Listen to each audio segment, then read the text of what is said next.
Thanks, Gumit, for joining this O365 Exchange Online demo class. Mhm.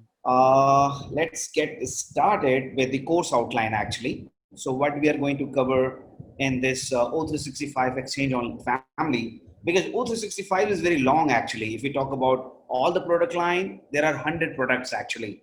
And if you talk main product line for O365, there are 7 to 8 products which are very famous and very common in O365 family. And there is another family that is M365, right? I will explain you what is difference between O365 and M365 later on.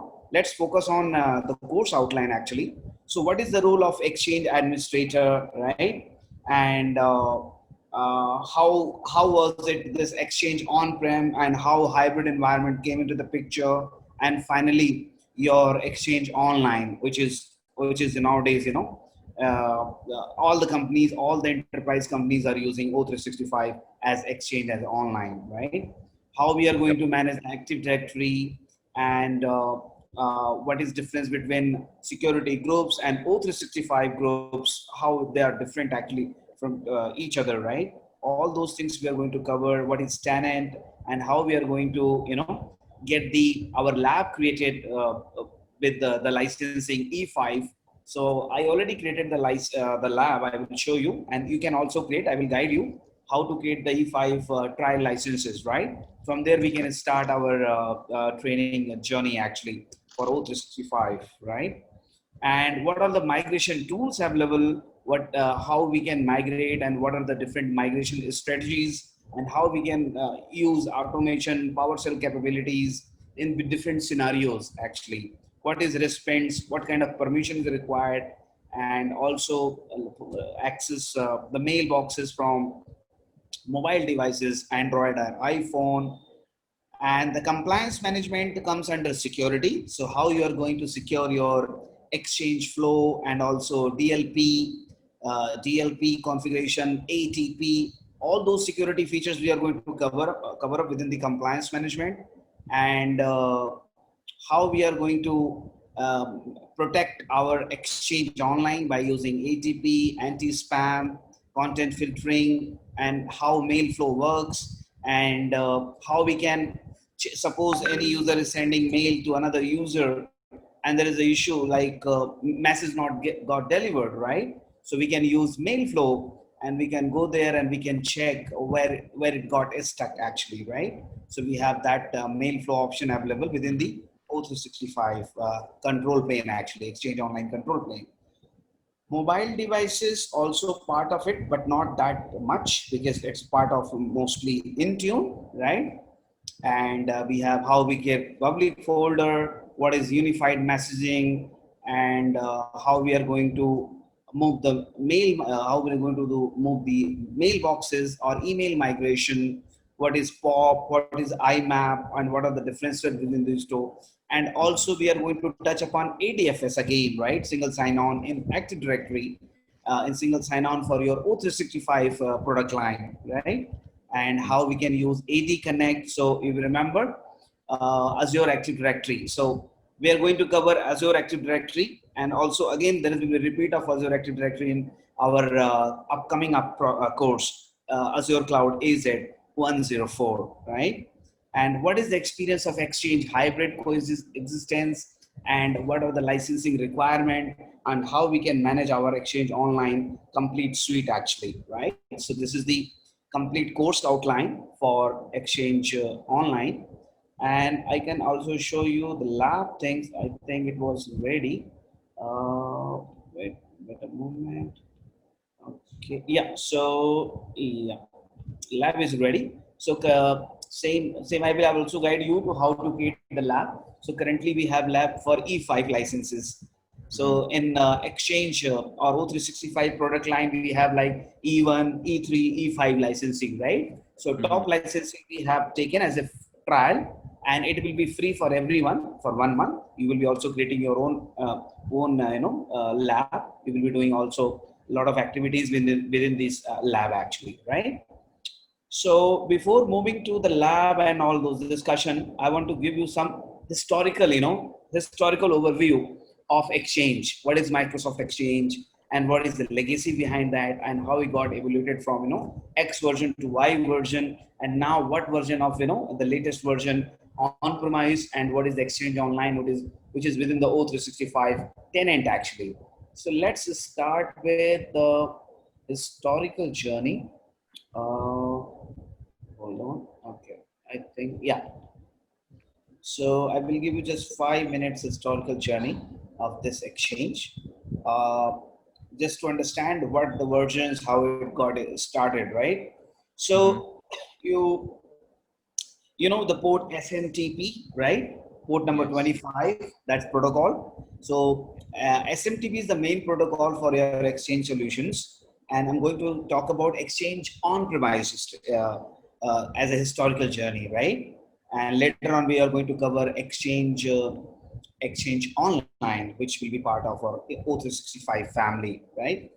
So Yep. actually, a lot of versions started, right? So 2000, before 2000, because mail is not new thing actually. So people are using mail from 90s, even you can see before that also, right? We were not part of that journey, but yes, Mm. people might be using the mail solution. It's not new one, right? So Microsoft started this Exchange 4.0, 5.0, 5.5. So Exchange 2000 was actually really new thing actually, and it has a lot of features, roles got added, and then finally Exchange 2003, 2007, and Exchange 2010 and 2007. Those were drastic version. You can say lot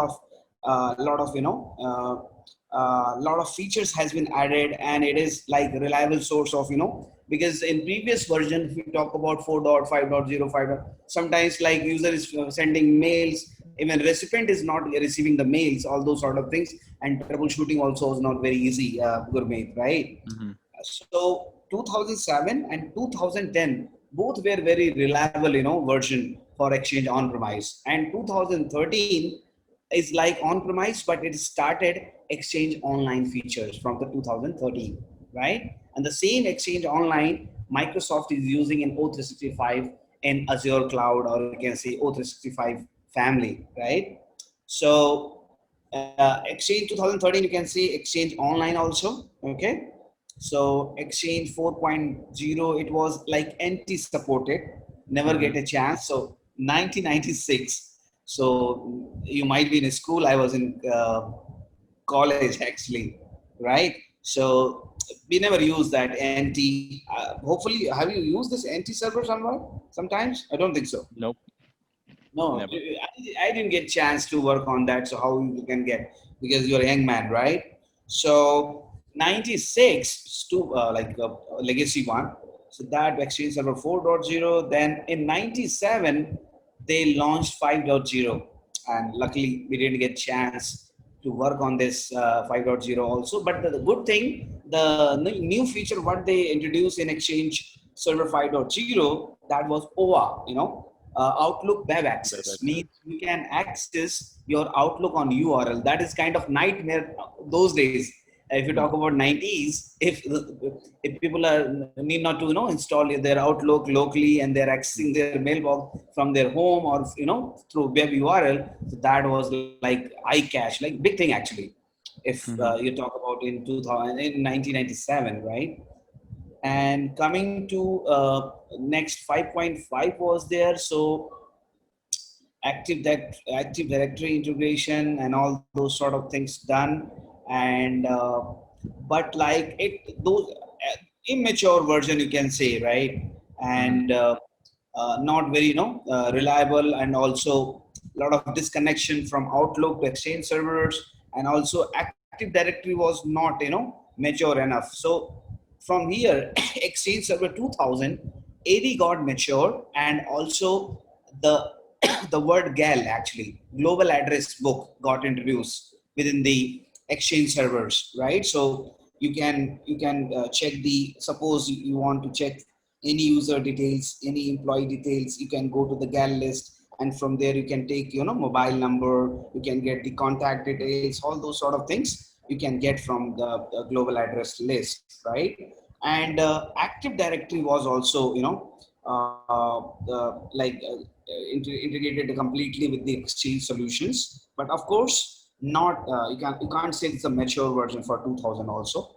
So OA was there, but no mobility solution. So you cannot access from those days. Actually, the BlackBerry was introduced in 2000 or not. I'm not sure, but yes, things were there actually. But mailbox was not accessible by those mobile devices. I think so.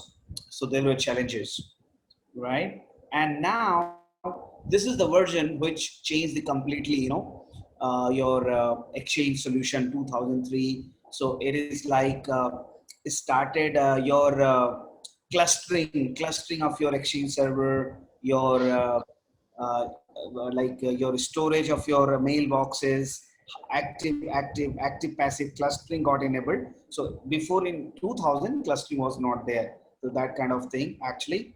So clustering got introduced in 2003, and finally mobile devices support for mobile devices started in 2003 itself, and volume shadow copy and recovery storage group got Mm-hmm. introduced. And there were actually two roles in 2003.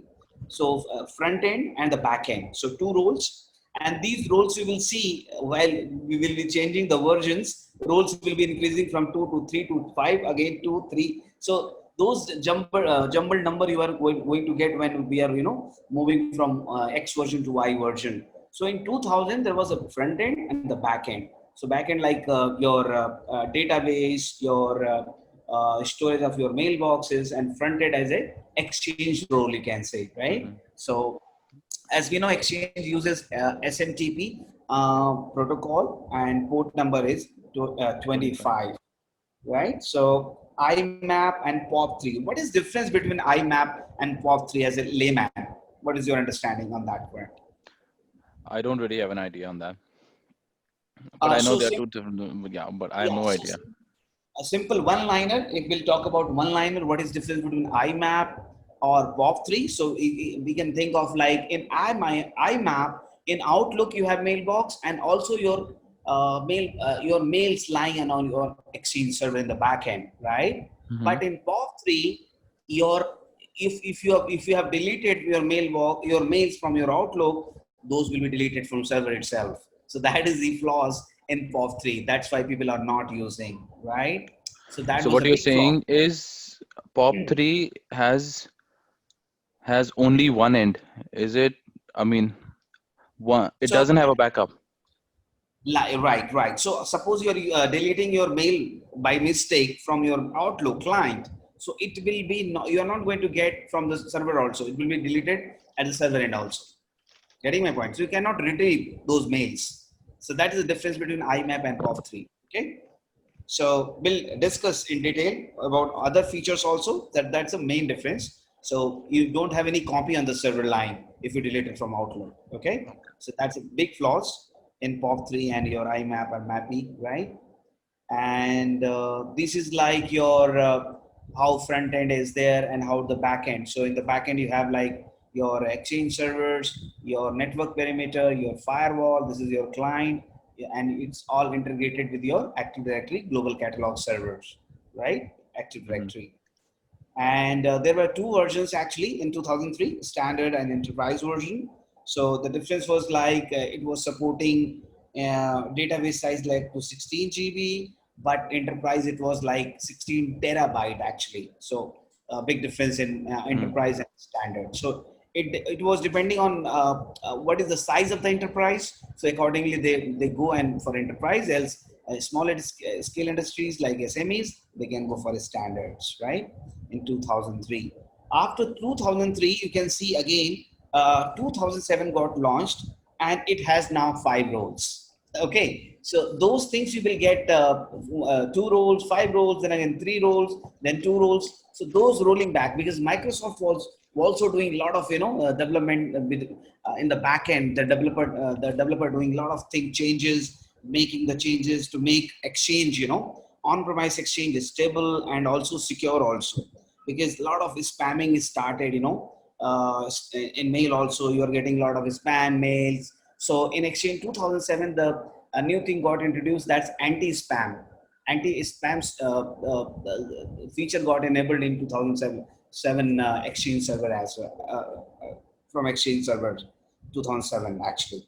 And continuous replication like CR was introduced in the 2007, means you are going to get your mailbox. And also uh, you must be knowing offline online exchange or offline caching, right? So suppose Hmm. you don't have internet for some time or some disruption, still you can read your mails offline. So those kind of things, the features you got from Exchange Server 2007, that was really very good feature. Because if your internet is not there, you are not able to read you are not able to connect your Exchange, or you are not able to read the prior version of Exchange, your mails actually, if you are offline, no internet. Does this mean the OST file got introduced in Yes, 2007? right. Yeah, so you can read your mails during your offline of internet also. So that feature was also very, good thing for Exchange family or Exchange journey.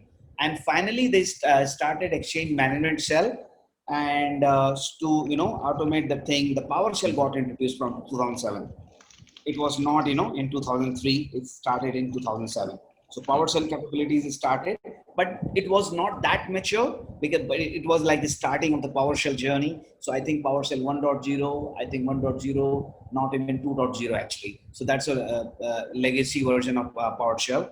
And it got started for doing automation and creation of mailboxes through automation. And in uh, exchange management console, transport rules. So the clustering was already introduced, but a lot of changes happened in 2007. And the roles got increased up to 5. Okay, Okay. so if you compare like the role wise, you have like this is your 2003 console. So in 2003, if you remember, there were two roles, right? Mm. Front end, Front back end, back end. end. And in Exchange Server 2003, there are 5 roles actually. And you can see you have you have mailbox, client access, hub transport, unified messaging, and your mailbox roles, right? Hmm. So server configuration, recipient. So these are the consoles. Need not to worry. Uh, Here you have like these are the roles actually.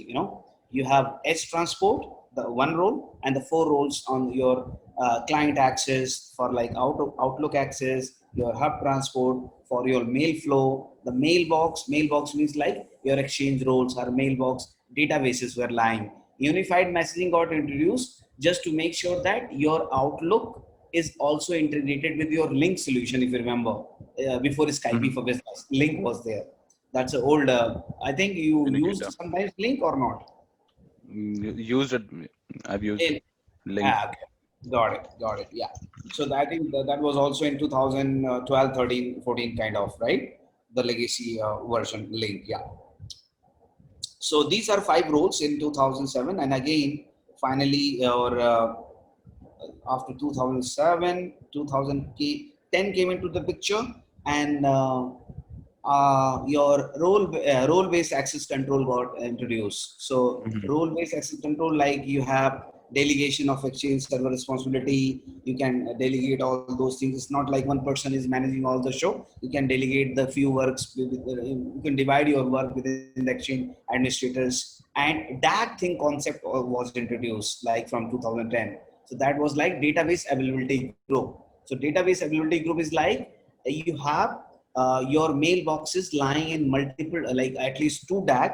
So there is no down. Suppose any issue with any database of the Exchange. And one more thing I want to add here: you Exchange has its own database. You need not, rely on any SQL database or Oracle database.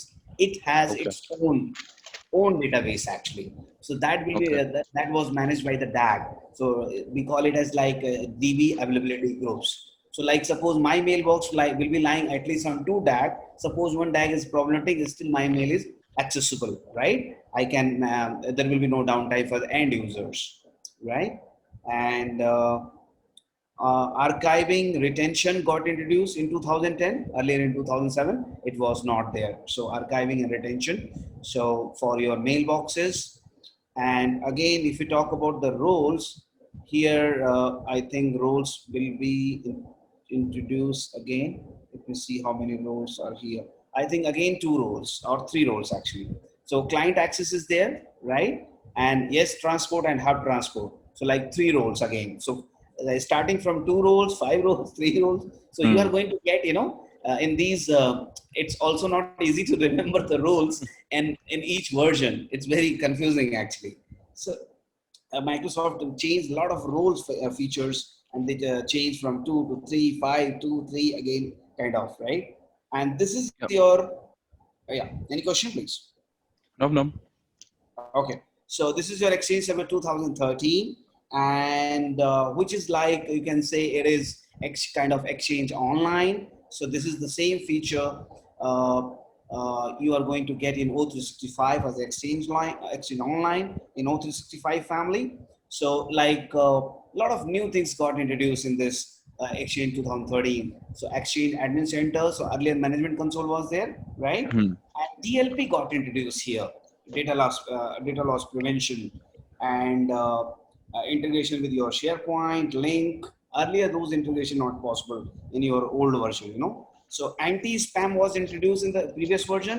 Hmm. Anti-malware also introduced in 2013. So O365 environment got introduced by using this 2013 Exchange Online, right? Okay. And also your OA is like old one, but it has got more, matured. So this version of Exchange was really very mature. And okay, so this is the history of Exchange. It started from, Exchange 4.0 or something. So just for your, to give you the evolution, how it got introduced from X version to Y version. But Hmm. it is not going to help you in many cases, because you are going to get mostly O365 product line, not Hmm. actually like any on-premise. Very few environment is still available on on-premise. This is rare one. So how it is in your, okay, we'll talk about later all those things. Let me switch on Exchange, just switch to Exchange Online. I will not take more than 2 minutes just to, So this is your Exchange Online, right? So in Exchange Online, how it is going to give you the benefit in compared to your on-premise environment. So like cost-wise, but also it had impacted the exchange administrator jobs also. So there were earlier there were requirement of like 4, 5, 6 administrator required, but when O365 got introduced, Exchange Online, so you need only two or two and 2.5 exchange admins, because Hmm. L3 kind of job already got, gone from the market. So you need only L1 or L2 messaging administrator or exchange administrator. So that Hmm. was also, challenging. And because many people, shifted from exchange to different other technologies. But actually later on, because O365 was not only Exchange Online, it was with the, Skype for Business, and then you have SharePoint Online, OneDrive for Business, MS Teams. So finally it gradually, form a big family kind of, with the, in line by combining the 5, 6 products. So it was really powerful, and a lot of demands were for Skype for Business administrators, SharePoint administrators, and also nowadays MS Teams. So MS Teams is like a powerful solution from the Microsoft, which is really in demand. So Hmm. yes, still there are a lot of work for the Exchange administrators or O365 administrator or architect, you can say. So the cost, agility factor, and simplicity, quality, all those like sales propaganda for Exchange Online. And so this is like Exchange Online. What is how the architecture part, how it is, so you need not to manage any hardware when you are going to manage your O365. Only Hmm. you have to manage your,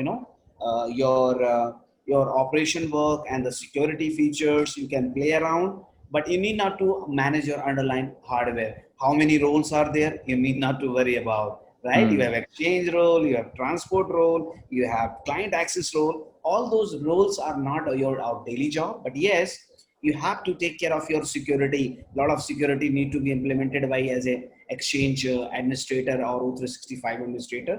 That is expected from your exchange online administrator actually. Okay. So I will just stop here for this demo. Thanks for joining this demo of O365 with me. Thank you so much. Bye bye. Thank you. Bye.